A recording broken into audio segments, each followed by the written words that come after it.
Bonjour à tous pour ce 15e épisode de Legality Times. Mon Dieu, que le temps passe vite. On me dit que On me demande souvent si je fais du pénal. Je ne suis pas pénaliste. Le cabinet Trebuchet Lawyers n'a pas vocation à faire de pénal, traiter de la matière pénale, a priori. Cabinet d'affaires spécialisant en immobilier. Évidemment, c'est un champ qui est vaste. On fait un peu de fiscal, on fait un peu de bancaire, de l'urba. A priori, on n'a pas vocation à faire de pénal. Et pourtant, si, on en fait. Non seulement on fait du pénal, mais on fait de plus en plus de pénal et on fera de plus en plus de pénal. Et le sujet qu'on aborde aujourd'hui, dans le cadre de notre spécialité, notre vocation qui est la matière immobilière, je m'inclus dans le nous collectif qui est toute mon équipe, d'ailleurs pas seulement en interne, hein, parce que c'est aussi l'équipe d'avoués, puisque les avoués ici existent encore ici en Espagne, les commissaires de justice, anciennement huissiers, qui d'ailleurs n'existent pas, qui existent en France mais pas en Espagne, le notaire, mes deux notaires de confiance.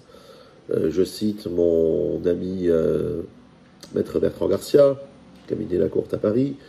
Je cite bien sûr ici à Barcelone maître Lorenzo Valverde, qui est mon étude de notaire de confiance. J'ajoute que je travaille avec d'excellents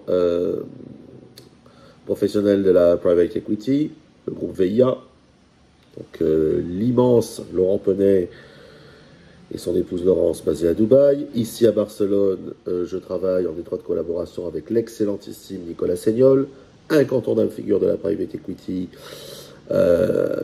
franco-espagnole. Et puis bon, tous nos partenaires, les traducteurs assermentés, le groupe KM Al Arabi, Karim Martin, mes confrères, à qui j'ai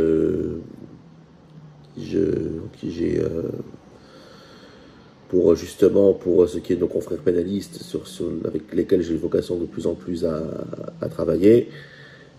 Marianne qui travaille donc sur Ibiza avec moi, tous mes consultants pénalistes externes, que ce soit Ramon Rojas, que ce soit Regina González Raygon, le cabinet Rosca Defensa Penal, le cabinet Moniz et Silva avec lequel je travaille également, qui sont des partenaires de tous les jours. Et effectivement, ici, on fait de plus en plus de pénal, alors pas seul, hein, ça vous l'avez compris, parce que le droit immobilier est une matière éminemment transversale. D'aucuns diront que se spécialiser en droit immobilier, c'est une façon intelligente de rester généraliste. Intelligente, je ne sais pas.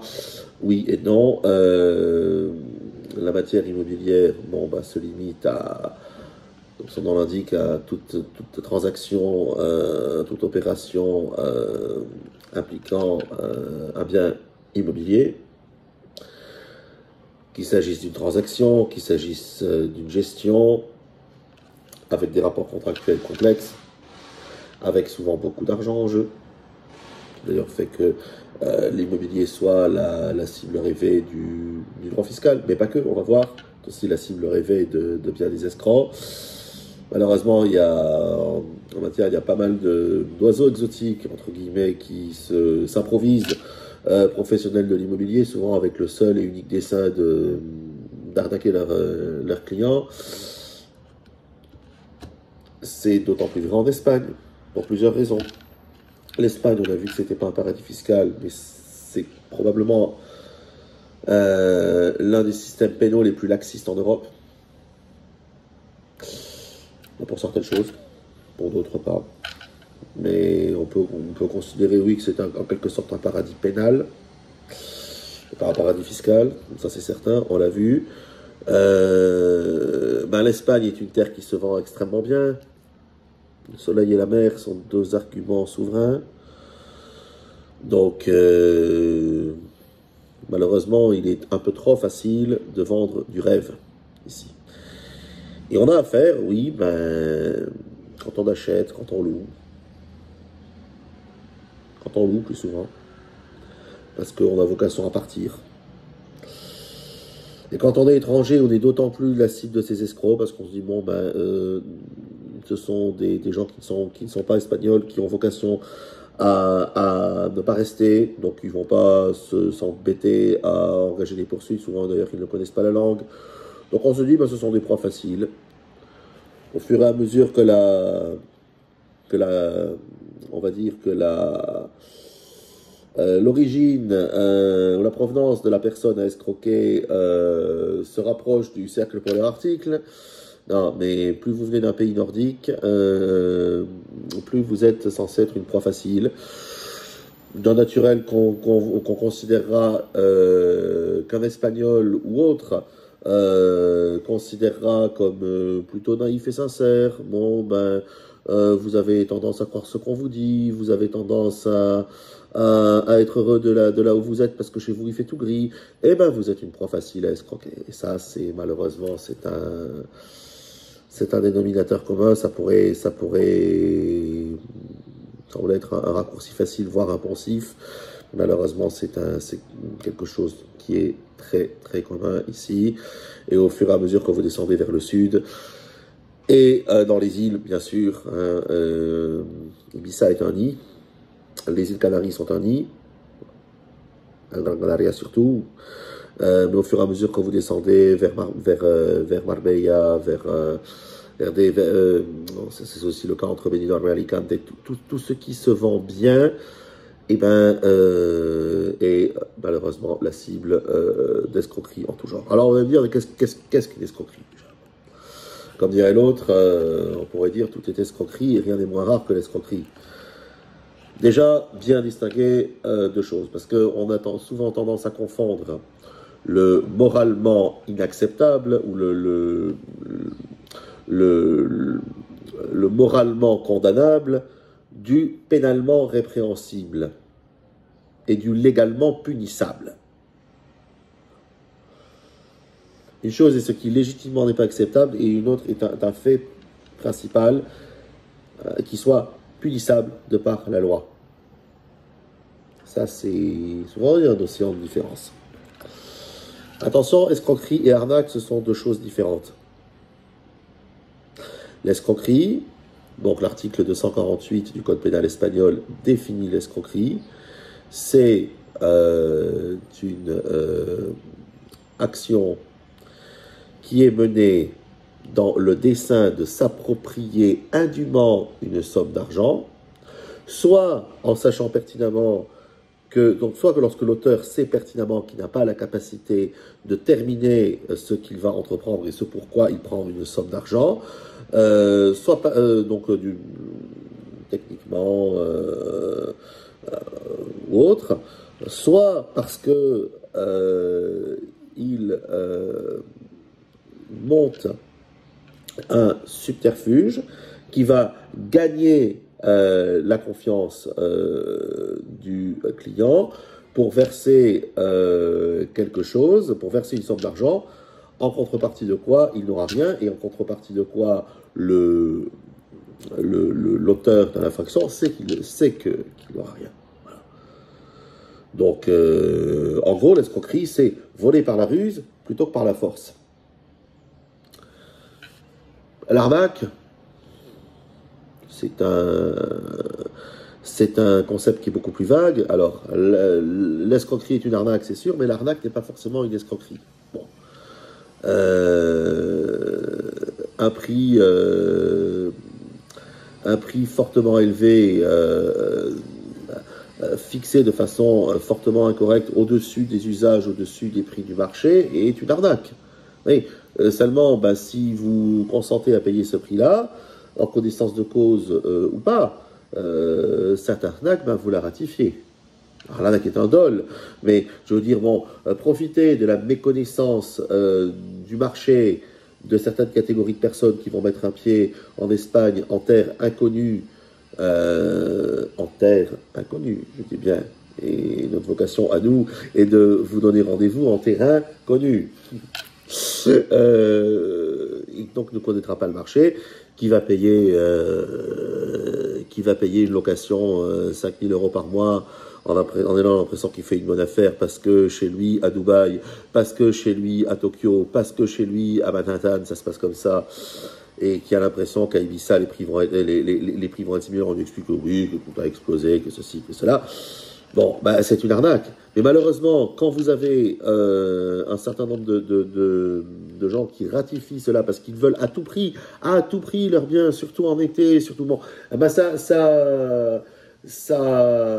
malheureusement, ça entretient une explosion du marché qui fait que l'arnaque devient le principe. On ne demeure pas moins une arnaque, mais malheureusement, la pratique ratifie cette arnaque. Et vous aurez quelque chose qui sera un dol, qui restera un dol, mais qui ne sera pas pénalement condamnable. Bon, voilà pour le petit distinguo entre escroquerie et arnaque. Attention aussi, un service de mauvaise qualité n'est pas une arnaque. Un service non presté est une arnaque, voire une escroquerie. Confiez votre affaire à un avocat qui prend les honoraires et qui ne traite pas l'affaire, vous avez affaire à un escroc. Vous confiez votre affaire à un avocat, vous payez des honoraires, il traite mal votre affaire, vous avez affaire à un mauvais professionnel qui, le cas échéant, engage sa responsabilité pour bad practice, pour pratique, pour défaut de conseil, soit tout simplement pour bad practice, mauvaise pratique professionnelle. C'est le titre du défaut de conseil, le titre du manque de diligence. Il y a plusieurs concepts comme ça. Mais encore une fois, vous n'êtes pas un service de mauvaise qualité n'est pas une arnaque. De la même façon que si vous louez un bien qui s'avère être un taudis, si vous visitez le bien, que vous voyez que c'est un taudis, que vous ratifiez le prix de location et qu'à l'usage, vous vous dites ben, j'ai été arnaqué, ben, ce sera les yeux pour pleurer, hein, au final. Une annonce avec de fausses photos, un prix affiché de façon fortement incorrecte, des services dans la résidence que vous allez louer qui ne sont pas prestés. Là, oui, on est sur une arnaque. Et le cas échéant, une publicité mensongère. Donc, il faut faire très attention lorsque vous, en tant que locataire, êtes victime d'une arnaque, estimez être victime d'une arnaque, lorsque vous considérez, vous réfléchissez à ce qui doit être entrepris et que vous envisagez de prendre des poursuites, d'engager des poursuites au civil ou au pénal, bien considérez avant, avec votre professionnel, la qualification juridique des faits, savoir si l'action au pénal est viable ou si, malheureusement, elle n'est viable qu'au civil. Le civil, ça fout rarement la trouille. Hein.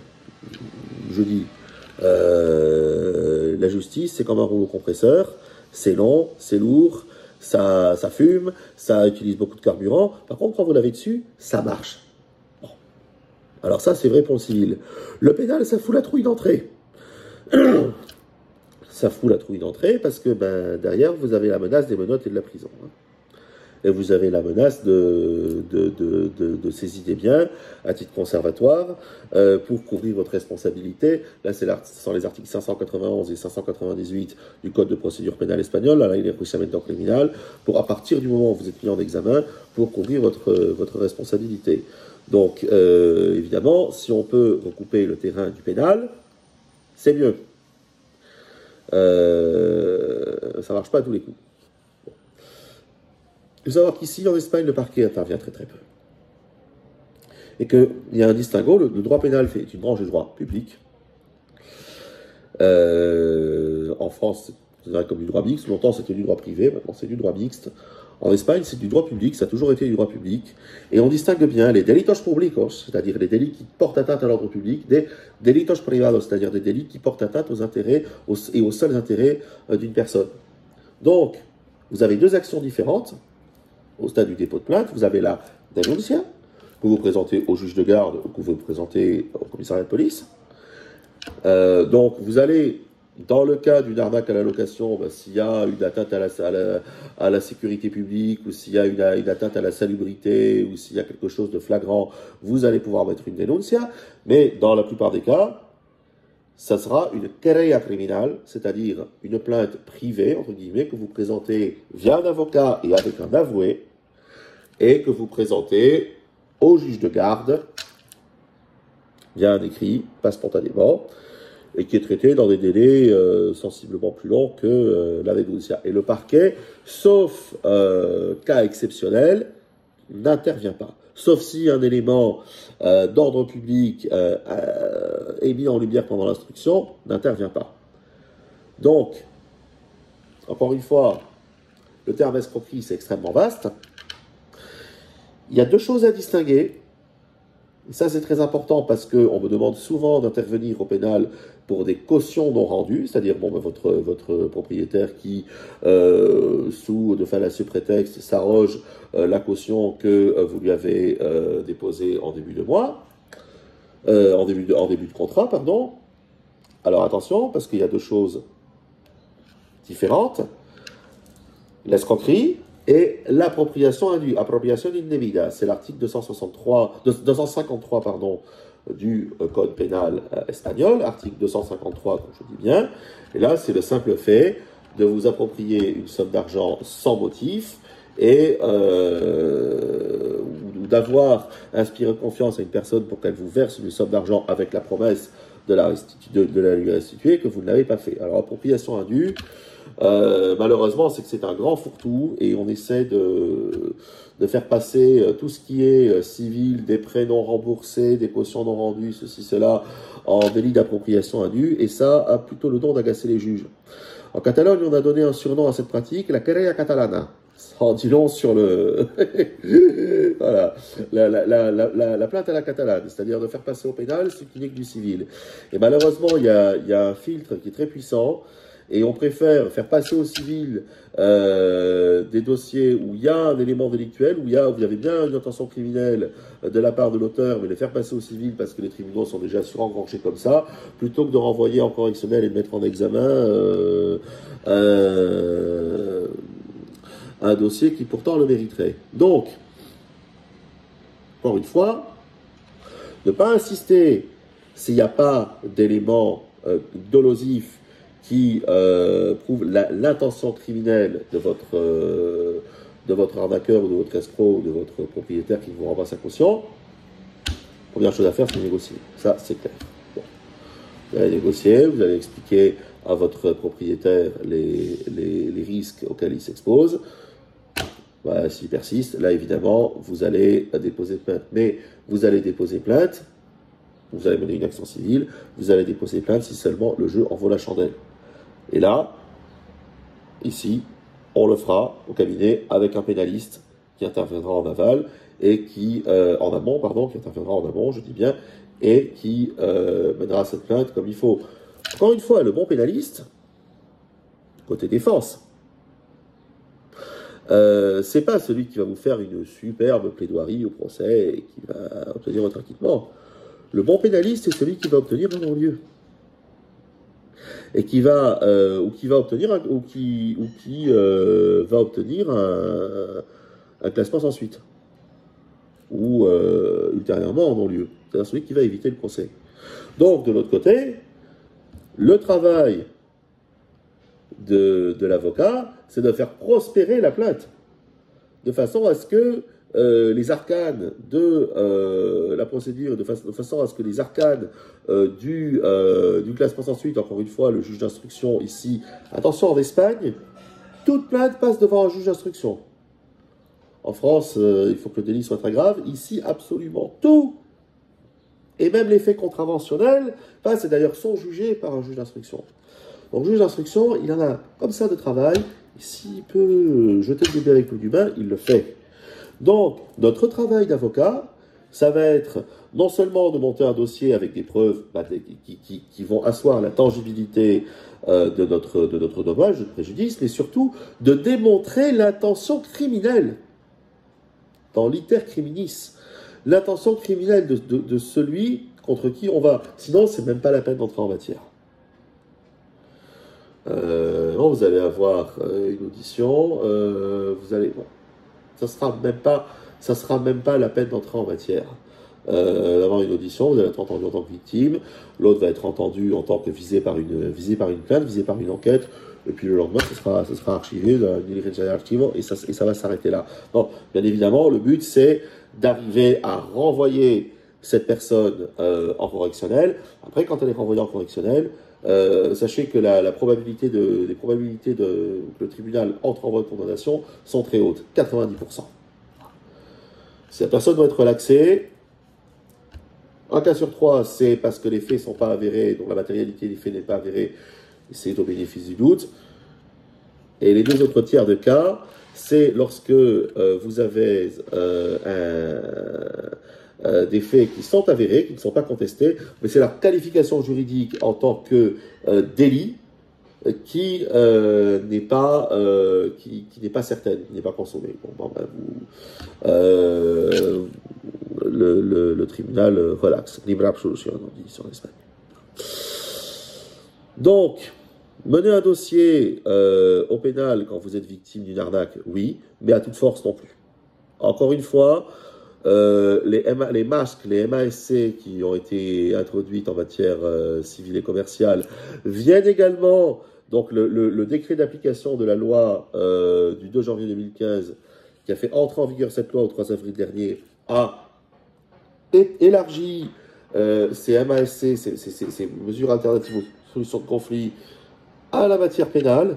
Donc elle devient même obligatoire sur certains sujets, justement donnant lieu à la présentation d'une querella criminelle, donc ce qu'on appelle les delitos privados. Donc, privilégier la voie de la négociation et, en général, en la matière, ce qui marche le mieux, c'est la dissuasion. La dissuasion de l'entrée en voie de condamnation. Encore une fois, quand vous arrivez à obtenir un renvoi correctionnel et que vous êtes la victime, normalement, vous pouvez souffler. Pas toujours le cas, mais... Et ce qu'il faut vraiment, dont il faut vraiment être certain, parce qu'on a vraiment, évidemment, tendance à prendre le dossier à cœur, surtout sur un sujet aussi sensible que l'argent, qui se trouve pas comme ça sur les arbres comme des fruits, mais surtout sur un sujet aussi sensible que le logis. Le toit qu'on se met sur la tête. Bon. Et on a tendance un petit peu des fois à prendre les choses un peu trop à cœur et à vouloir monter sur ses grands chevaux et aller au pénal et à avoir légitimement une escroquerie et un délit, une intention criminelle, là où, je dis pas là où il n'y en a pas, je dis là où le juge n'en verra pas forcément. Je dis pas qu'il ne matchera pas avec les critères de la loi, les critères du code pénal, mais là où le juge, et là où on aura nous un indicateur jurisprudentiel qui nous fera dire que le juge ne le verra pas comme ça. Donc, et il vaut mieux malheureusement prospérer sur une bonne négociation, voire prospérer au civil, même si c'est beaucoup plus long, plutôt que de vouloir s'acharner à toute force sur une procédure pénale qui n'est pas viable. Même si on a toutes les bonnes raisons de penser qu'elle le sera, et qui, dans la pratique, ne le sera pas. Parce que le juge, et c'est malheureux de dire, le juge qui a, encore une fois, une moyenne de 6 minutes d'examen par dossier, 6 minutes par dossier, a notre chat à fouetter. Ce qui, pour vous, est très important, pour lui, est peut-être le cadet de ses soucis. C'est malheureux, mais c'est comme ça.